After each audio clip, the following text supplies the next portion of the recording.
Hello everyone. Previous video में हमने आपके एक्सट्रैक्ट यानी विस्टास के सप्लीमेंट्री बुक के फर्स्ट और सेकंड पेसेज कंप्लीट किए हैं।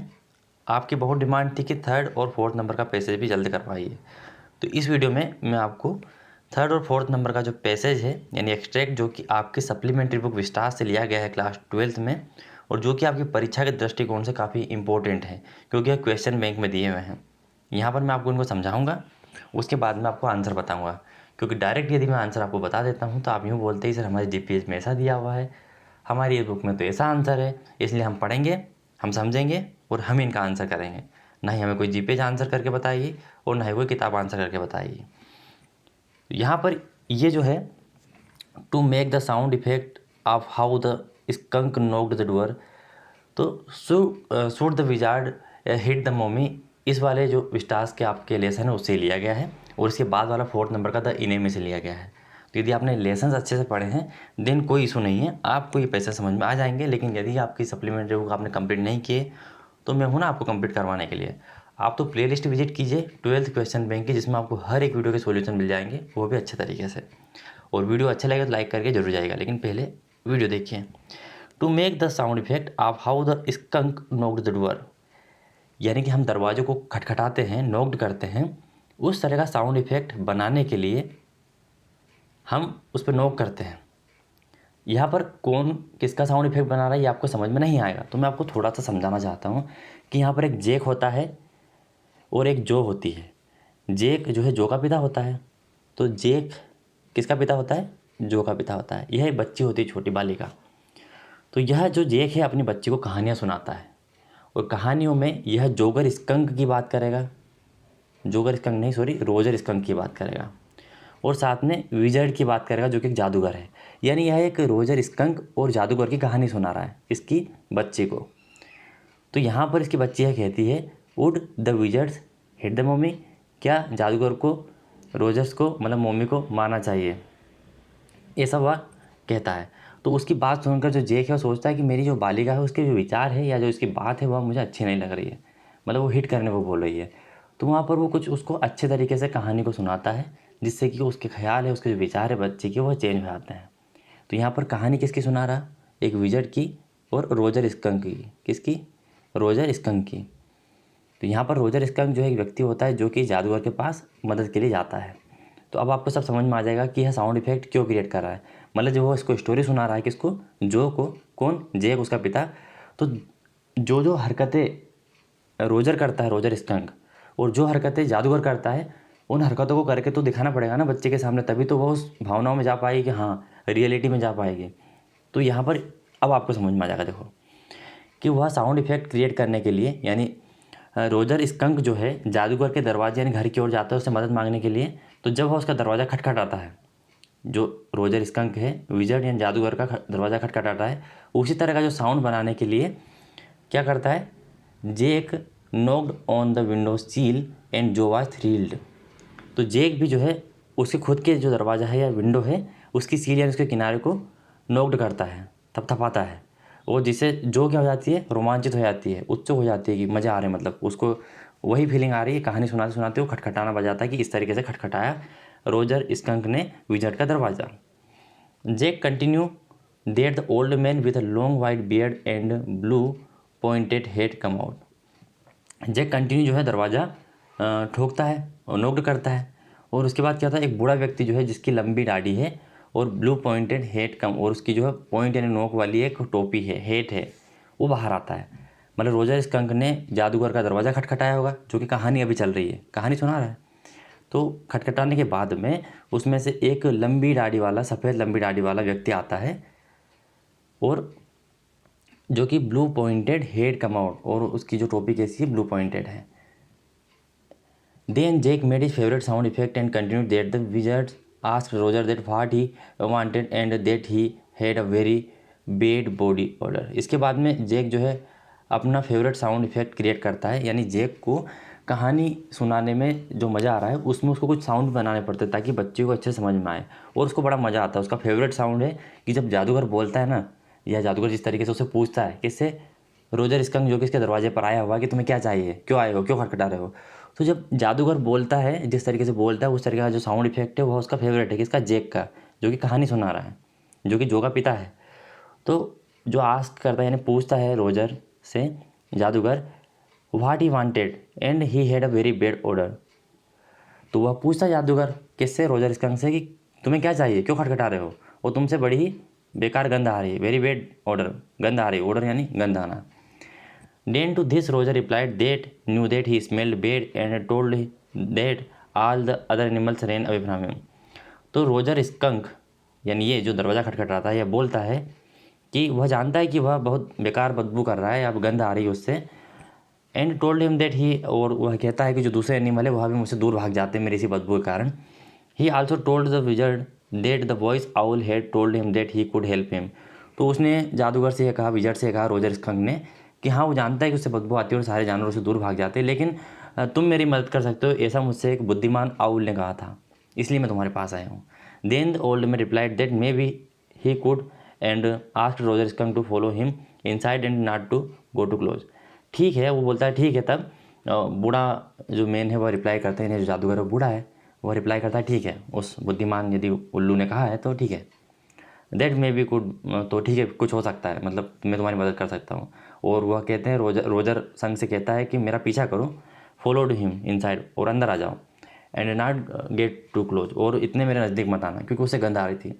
Then Jack describes how the house of the wizards was really dirty from inside because he did not have a cleaning lady to which Joe asked. इसके बाद क्या करता है, Jack उसके घर की स्थिति बताता है कि जब जादूगर रोजर स्कंक के साथ अंदर जाता है तो उसके घर की स्थिति क्या थी, मतलब कैसा दिख रहा था। तो बताता है कि उसके जो घर में बहुत गंदा पड़ा हुआ था, जादूगर के घर में भी, क्योंकि सारी ढेर वगैरह लगे हुए थे, उसके जादू के सामान थे, तो पूरा गंदा बिखरा पड़ा घर था जादूगर का भी। तो वह सारी बातें उसको बताता है कि घर के इनसाइड की स्थिति क्या थी, क्योंकि उसके पास कोई क्लीनिंग लेडी नहीं थी, मतलब कोई साफ़ सफाई करने वाली बाई या महिला नहीं थी, क्योंकि जो ने पहले ही पूछा था कि उसने एक महिला क्यों नहीं रखी जब इतना ढेर लगा है। तो उसको जवाब मिल जाता है, भाई इट्स सो, क्योंकि उसकी क्लीनिंग लेडी नहीं थी उसके घर में, इसलिए उसके घर में इतना गंदा है, डर्टी पड़ा हुआ है। तो यह सब पूछती है कि उसने क्यों नहीं रखी, मतलब जो बच्ची वो पूछती है कि उसने क्लीनिंग लेडी क्यों नहीं रखी, तो उसका जवाब यह कैसे देता है, he then replied that because he was very old man. तो जेक जो है जो को जवाब देता है अपनी पुत्री को कि क्योंकि जो है जो जादूगर है बहुत ही बूढ़ा व्यक्ति है, और आल्सो विजार्ड, और साथ में जादूगर है। तो जादूगर तो अपनी कलाकारी से सब कर सकते हैं, तो उसने कहा कि वो बूढ़ा भी और जादूगर भी है। ही did not required cleaning lady, तो उसको क्लीनिंग लेडी की ज़रूरत नहीं है, ऐसा कुछ उसने कहा। Then Jo again interrupted and asked that would the wizard die, फिर जो ने फिर से इंटरप्ट किया अपने पिता जैक को, क्योंकि कहानी सुना रहा हूँ, उसने बोला कि क्यों जादूगर नहीं मरते हैं क्या। To which again Jack replied, तो जैक रिप्लाई करता है कि नहीं जादूगर कभी नहीं मरते। Then the wizard start looking out for something. इसके बाद कहानी चल रही है कंटिन्यू, तो जैक अंदर लेके आता है रोजर स्कंक को और अपने आसपास को ढूंढने लगता है, लुकिंग आउट समथिंग को ढूंढने लगता है। And old stick called the magic wand, उसके बाद उसको एक पुरानी स्टिक मिल जाती है जिसको हम जादू की छड़ी कहते हैं, वो ढूंढता है। ही आस्क्ड रोजर, मतलब उसको मिल जाती है, उसी को ढूंढ रहा होता है वो। He asked Roger what he wanted to smell like, फिर वह जादूगर रोजर स्कंक से पूछता है कि तुम किस तरीके से स्मेल करना चाहते हो, क्योंकि उससे बदबू आती थी, यही तो परेशानी थी, और इसी की मदद के लिए तुम यहाँ पर आया था, तो तुम किस तरह स्मेल करना चाहते हो। And he replied that he wished to smell like a rose, तो वह अपनी इच्छा जाहिर करता है कि वह रोज की तरह जो है स्मेल करना चाहता है, गुलाब की तरह। Joe happy about the fact that he wanted smell like a rose, तो जो है यह सुनकर बड़ी खुश होती है कि वह जो रोजर स्कंक है वह गुलाब की तरह महकना चाहता है। Then Jack said the magical words in the voice of wizard, इसके बाद जैसे कि रोजर स्कंक ने कहा हुआ कि मुझे रोज की तरह स्मेल करना है, मतलब मुझ में से ऐसी स्मेल आनी चाहिए कि गुलाब लगे। तो उसने उसकी इच्छा पूरी करने के लिए कुछ जादूगर शब्द बोले होंगे और छड़ी घुमाई होगी। तो जब जैक कहानी सुना रहा है जो को, तो उसकी एक्टिंग जैक को भी करनी पड़ी। तो जैक जो है वही जादू वाले शब्द बोलता है जो कि जादूगर ने बोले थे रोजर स्कंक को, और जब वो बोलता है तो जैक उस कैरेक्टर में पूरी तरीके से खो जाता है जो कि जादूगर का कैरेक्टर होता है, और वह ओल्ड मैन का किरदार बहुत अच्छे से कर लेता है। इसलिए वह जादू वाले शब्द बोलता है अपनी बच्चे के सामने, जो कि उस जादूगर ने उस रोजर स्कंक के सामने उसकी स्मेल को परिवर्तन करने के साथ में बोले होंगे। आई होप ये आपको समझ में आ गया हो, यदि आपने लेसन भी नहीं पढ़ाया तो।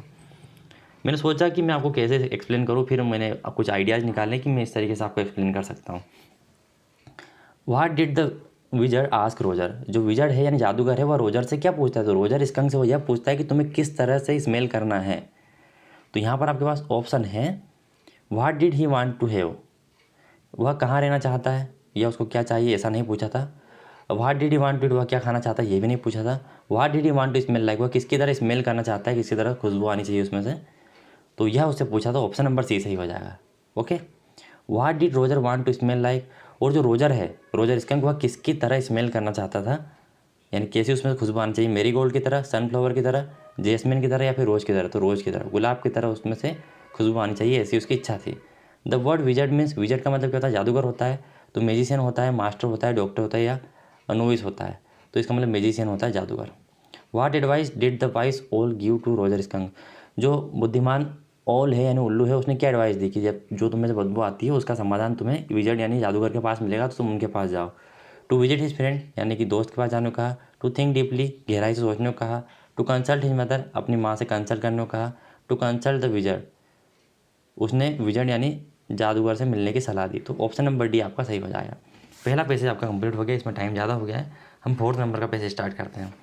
The injured man was American, यह आपका द इनेमी से लिया गया है, और जो घायल हुआ व्यक्ति वह कौन है, अमेरिकन है। यानी आप यह समझिए कि एक घायल हुआ व्यक्ति जो कि अमेरिकन, जो कि अक्सर सफ़ेद दिखते हैं, वाइट मैन होते हैं, वह घायल हो चुका होता है और वह अमेरिकन था। As his cap fell off, उसकी टोपी जो है गिरी। दे सा हिज वेट, तो उन्होंने देखा कि वह गीला है, मतलब गीला नहीं है। They saw his wet yellow coloured hair, तो उन्होंने उसके जो पीले कलर के जो हेयर थे जो कि गीले थे उनको देखा, यानी टोपी गिरते ही गीले बाल दिखाई दिए जो कि पीले रंग के थे।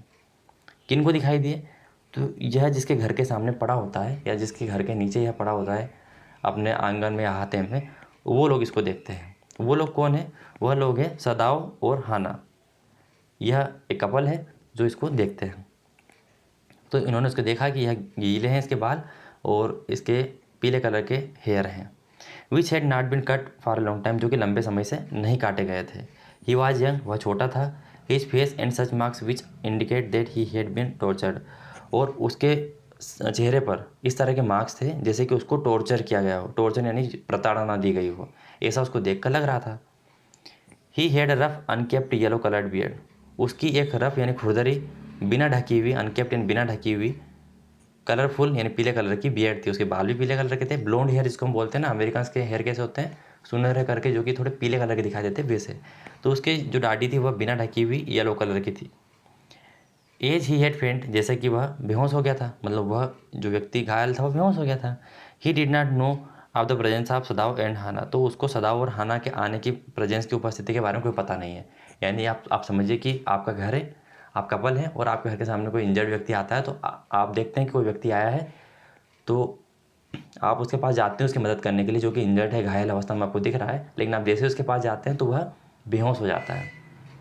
बेहोश होने के बाद में आप देखते हैं कि वह पीले रंग की दाढ़ी वाला या बाल वाला व्यक्ति है, जो कि गीला है और छोटा है, और देखने पर ऐसा लगता है जैसे कि उसको घायल किया हुआ हो। नाउ सदाव रिमेंबर्ड द वाउंड, इसके बाद सदाव को याद आता है कि इसके जो जख्म हैं वह देखने हैं मुझे, मतलब वो जख्मी दिख रहा था तो जख्म ढूंढता है वो। And with his expert fingers he began to search for it, और वो अपनी एक्सपर्ट फिंगर्स की मदद से उनको ढूंढने लगता है कि इसको जख्म कहाँ कहाँ है, आप उसके शरीर पर ढूंढने लगता है, जो अमेरिकन होता है घायल उसके शरीर पर। यहाँ से हमें पता चलता है कि सदाव जो है वो एक डॉक्टर है, तभी तो उसकी एक्सपर्ट फिंगर बताई, कोई जादूगर थोड़ी ना है कि एक्सपर्ट फिंगर से ढूंढेगा, और जादूगर होता तो ठीक कर देता वैसे ही। तो वो अपनी एक्सपर्ट फिंगर से उन जख्मों को ढूंढने लग जाता है। Blood flow freshly at the touch, वो जैसे वो छूता है तो जहाँ पर वो छूता है वहाँ से ताज़ा ब्लड जो है फ्लो करने लगता है, यानी अभी उसके घाव थोड़े हील हुए थे, जैसे कि हम बोलते हैं कि जैसे मान लो आपको कहीं चोट लगी है, फिर आपका ब्लड बंद हो जाता है, लेकिन जैसे आप उसको टच कर देते तो फिर से वहाँ से ब्लड निकलना चालू हो जाता है, तो ताज़ा ब्लड फिर से टच करते ही बहने लगा था। On the right side of his lower back, यानी उसके दाईं तरफ, लोअर बैक यानी पीछे की ओर, सदाव saw that a gun wound had been reopen, उसने देखा कि उसके पीछे की तरफ, दाहिनी हाथ तरफ एक गन का निशान है, जख्म है जो कि फिर से खुल चुका है, गन वाउंड यानी गन का जख्म है। The flesh was blackened with powder, और जो मांस है, फ्लेश यानी मांस जो है वह पाउडर से काला हो चुका है, मतलब काले पाउडर का उपयोग किया गया है उसको ढकने के लिए उस मांस को, यानी ये जख्मी हुआ होगा तो अपने जख्मों को ठीक करने के लिए इसने उस पर जो है काला पाउडर डाल लिया था, इसको ऐसा पता चलता है सदाव को। समटाइम्स नॉट मेनी डेज वो, कुछ समय पहले, लेकिन ज़्यादा समय पहले नहीं, the man had been shot and been tended to, not been tended to. तो इसको लगता है कि ये जो जख्म है यह ज़्यादा दिन पुराना नहीं है और इस आदमी को जो है शूट किया गया था गन के द्वारा, जैसे गन वाउंड दिखाइए कि गन का निशान है। And not been tended, tended का मतलब देखभाल नहीं की गई, नॉट केयर ऑफ, यानी इसकी देखभाल नहीं की गई और इसको सही इलाज नहीं मिली, इसको केयर नहीं मिली। It was a bad chance that the rock had struck the wound, और यह बुरा मौका था, यानी यह दूसरी बार था जब जो रोक था, जो ये व्यक्ति जो इंजर्ड मैन के घर तक आया था, तो घर तक आने के बीच में चट्टानें थी नुकीली, तो उन नुकीली चट्टानों की वजह से रोक हेड की वजह से जो है इसके जख्म ताज़ा हो गए थे। ये दूसरी बार ऐसा हुआ था कि इसके जख्म ताज़ा हुए थे चट्टानों की वजह से। तो उसको गोली लगे हुए ज़्यादा दिन नहीं हुए थे और इसकी सही तरीके से टेंडेंट यानी देखभाल नहीं हुई, इसलिए इसके जख्म फिर से ओपन हो गए थे और वह चट्टान की वजह से हुआ था। लेकिन पहले इंजर्ड किससे हुआ था? ये गन से। ठीक है। Who was the injured man, जो इंजर्ड मैन था वह कौन था? तो वह एक अमेरिकन था। स्टार्टिंग वाली लाइन है, how did the main get injured, जो व्यक्ति वह कैसे घायल हुआ? तो बाय गन के द्वारा, गन के द्वारा घायल हुआ था पहली बार। स्टोन्स यानी पत्थरों के द्वारा, यहाँ रोक होता तो ज़्यादा सही होता, लेकिन स्टोन्स तो थे ही नहीं। सोर्ड यानी तलवार के द्वारा, नन भी नहीं आएगा। ब्रिटिश, जैपनीज ये तो आती ही। हु वाज सदाव, सदाव कौन था? एक सैनिक। अफिसर में एक मछुआरा। अ फार्मर एक किसान। वह एक डॉक्टर था क्योंकि उसकी एक्सपर्ट फिंगर्स थी और उसका नाम है doctor सदाव। The face of the injured man indicate, जो व्यक्ति है इंजर्ड, घायल, जो कि छोटा है, उसका फेस क्या इंडिकेट करता है, क्या दिखाता है? फेस देखने पर क्या लगता है कि वह दर्द में? नहीं। क्या वह टॉर्चर किया गया? बिल्कुल, उसको टॉर्चर किया गया था, ऐसा हमने पढ़ा। वह बूढ़ा दिखता था? नहीं। वह हैंडसम था? नहीं। तो ऑप्शन नंबर बी यहाँ पर सही हो जाएगा। आई होप अब आपके विस्टास के इम्पोर्टेंट जो एक्सट्रैक्ट है, जो कि आपके 3 मार्क्स के आने, सॉरी 4 मार्क्स के आने हैं, क्योंकि 4 आपके दिए गए हैं, तो ये 4 मार्क्स के आने हैं। पोएम आपके 3 मार्क्स के आने हैं एक्सट्रैक्ट, तो 4 एंड 3। और आपका जो प्रोज है, जो कि आपकी टेक्स्ट बुक है मेन, उससे 5 नंबर के आने हैं। तो 5, 4 आपके 9 और 3 12 नंबर हमने कवर किए हैं। तो ये एक्सट्रैक्ट, पोएम के एक्सट्रैक्ट और प्रोज के एक्सट्रैक्ट की वीडियो अपलोड है, प्लेलिस्ट में सब कुछ अपलोड है। ग्रामर अपलोड है, सेक्शन सी अपलोड है, नोट मेकिंग समरी अपलोड है, राइटिंग स्किल अपलोड है। जाकर देखिए और वीडियो अच्छे से लाइक करके जाइए, अपने दोस्तों में शेयर कीजिए और अच्छे से पढ़ाई कीजिए। All the best, tata bye bye.